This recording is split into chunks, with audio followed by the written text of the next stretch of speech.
বর্ষাকাল, সবার বাড়িতে এরকম ছোট ছোট সাপ দেখতে পাইবেন।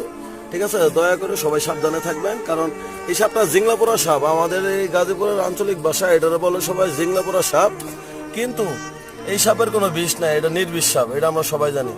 আর আমরা এই সাপটার অনেক ভয় পাই, এত ভয় পাওয়ার কোনো কারণ নাই, এটা আসলে নির্বিষ সাপ। কিন্তু সাপটারে মাইরে ফেলছে এক ভদ্রলোক, যার জন্য আসলে কিছু করার নাই। উনি আসলে ভদ্রলোক না হলে কার সাপটা মারছে। কিন্তু কথা তো সেটা না, বাড়ির আশপাশ থাকলে বাচ্চারা দেখলে ভয় পাইবো।